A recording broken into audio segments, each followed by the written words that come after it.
Hey, hey guys, welcome back to this video on my iPad. Today we're looking at this circuit right here, and it's in Minecraft. So we have made some redstone stuff in Minecraft like crazy here. Getting a little laggy, I don't know why. And then this right here is called a storage and memory device. The output has RAM control outputs, while the input is an actual storage. And this part right here is the storage output, as you can control it here with another output here. Now the input, any type of input controls this. Now it may look like they would interfere with this, but when this power, some reason in Bedrock Edition, Redstone will only travel up on slabs but not down, which is kind of a bad program for this, because in Java Edition you can't build this, because you may not know if it's going to go down slabs. In Bedrock Edition it only goes up slabs and not down. So this is like you're making a diode with no repeater. Yeah. Now the repeater is a type of diode since it's one way. You have to use a lot of them, and you can use this output like in regular outputs. So if you put any type of input, current flows up from this, goes in here, and you can't use this unless you. Sorry about that. I had a low battery. Okay. And let me show you how it works. Let me show you how the storage device works. So you're going to try to set an input, but you can't use the input. Now it will automatically turn this on to have a program in here, since you already have an output. Since you have an input that makes this output controlled by the input. And if you press write, you're going to write the program. And since you have already written the program, you can turn this off. As you can see, these redstone changes here, this is automatically written. It saves into a flip-flop circuit, and this right here allows the comparators to allow output. The redstone turns off the comparators, and this right here that's automatically written, this is how to be written, because this doesn't control the output, but it controls this piston right here. It allows you to write new inputs when programmed. So I'm going to control number 1. Now, well, I'm going to read the number 2 output first. You can see number 2 is out. So if you click the read button, it allows these comparators to change control. It allows these comparators to pulse an output, and your current will flow into another flip-flop and allows an output.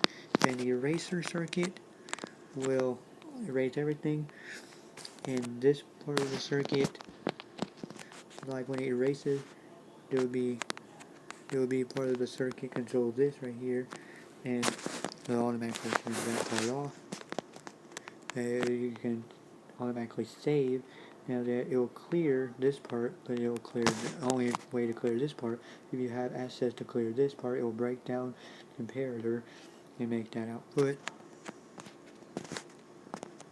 And the power can flow through here, but we could have this as a separate output, but we want to use it like this so that you have a way you can save, and you can change this by having.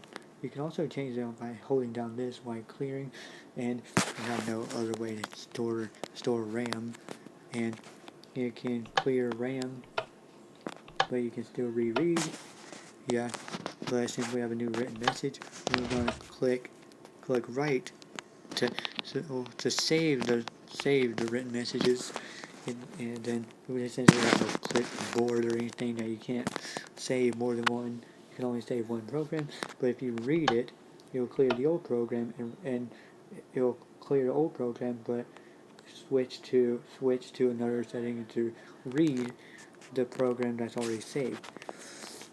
And if you try to write a program there's nothing there, it'll trigger this part, but the piston will go up before the erase mechanism will come in. And if you click read, the same thing would happen too. When you try to read empty programs, so I'm just going to do the same thing, write, and then try to do that. When you try to read a program, it does that too. And then when you clear, the piston goes up, so you can't So the read won't interfere with the clear and does nothing, but you can clear this and do this. So this is how you make this. This is how you make this here to show you how it works. This is just pretty nice, pretty funny to even look at just the way it's built. And it's a bug-free circuit that you just interact with all these buttons at once instead for the clear. The clear will just mess up everything. The clear will clear everything. Sometimes it will read-write and read-read, just empty programs. Sometimes it's a little glitch, but it's a little glitch with the repeater. But we did fix most of the bugs. It's common that will mess with slow speed, like slow interaction. If you do a high speed interaction, it kind of messes up. Now we're going to write a new input.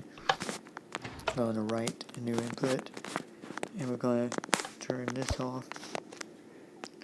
I don't want to turn that on. We're going to at least have 2 on and not 5. And we're going to click read. You can see how we have, well, this is actually 5, but this is how you're supposed to face the output. You're supposed to look at this position. This is actually 5. If you know how to use binary counters, that means you should know that's the 5 up there. And we're going to write in a new input called 2, and see that will be your RAM that automatically loaded that. But if you click read, it'll clear your RAM and load in a new written program on the same output. Hold on, my door opened. There we go. The wind blew. There's air and there's just heavy air around here trying to blow. It's blowing the door again, bruh. Come on, stay still. What's going on here? There we go. Hope it stays still. Might pop open. But I'm sorry I had to deal with my door. It pushed open. It felt the air pushed it open. I don't know why it does that. I don't program the sort of background. I don't know. You can hear it or not. Like it's like hopeless. It's like it was loud. Those background noises. I got into. Did I not? Oh, it's already the same written output. Okay, I forgot this. Okay, so this is the same written output. You can clear your RAM, and you can still reload it into your RAM. And then the cool thing is that you can load in a new program. I'm going to write the program. You should clear the old program and write a new program so that it don't interfere with the old programs and mess it up. Yeah, you could like break down this part of the circuit and add like an adjustable saves so that you don't clear the old program, and you can write programs and add with it, but I just kept it like this for now. Yeah, and you can clear your old program and you can read as a new program. You'll have, like, you can still do this, but but there is a glitch there that the right says interacted, but like the right is now fixed where this goes up first, it don't clear that, and this is also fixed up where that goes up, so that the read don't interact. But if you click that in that at the same time, click that. Wait, hold on, I can't. Well, that's not usually happening with the circuit, but we just didn't. This is normally just calling to not interact with both at the same time when making a Redstone computer. Yeah, and you can see that's still an output since that's part of your RAM.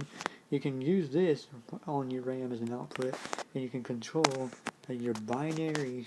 You can control a binary.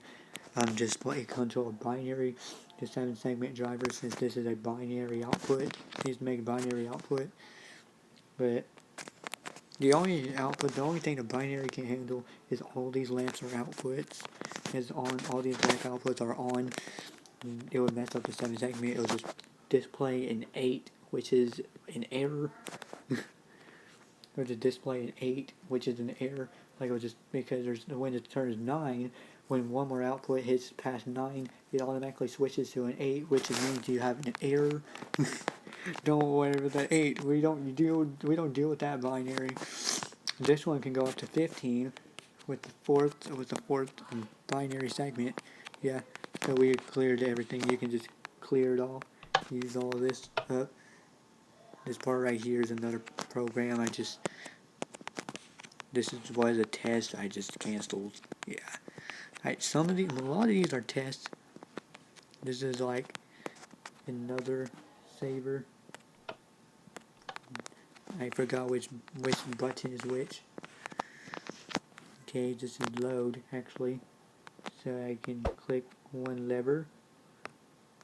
When I can't reach the lever, can do this. That output is on, I can turn that off. Now this is just an older way to use this. You can read it and it stays on. Cool thing is, now the funniest thing is that you just change the reading program, it turns off. That's kind of funny. You have no RAM. This makes as your RAM. It's a certain time output. Okay, this is weird. Now this is actually this digital piece right here. They do put one, you use binary and a decoder. So this is an encoder. Oops. Trying to place that down. Trying to click the arrow. And it will place as 1. And then it will work all the way up to 9. You just put random numbers like decoder will work. But the funniest thing is that it will sometimes add, it'll just switches numbers. It will automatically add to the max. Will sometimes be an error. Yeah. This right here, this 7 segment display is messed up. It's not finished. There is a glitch with the decoder, more likely better in Java. Yeah, this is the circuit that I just recently finished right here, that I just built to show y'all. And trying to find these other circuits here. This is another savable output.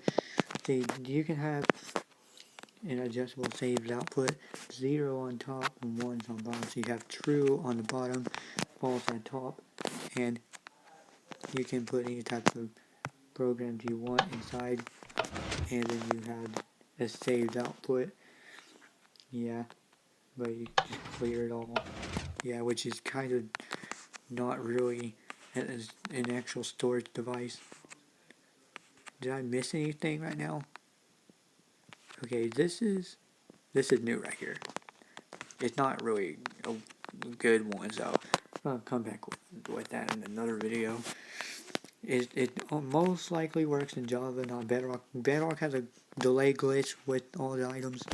This right here is working, but you have to replace the blocks. So this is a really old project. But thank you so much for watching. Subscribe, like, and see you next time. Bye. 6%. Dang, it goes down fast. Bye. I'm gonna stop it.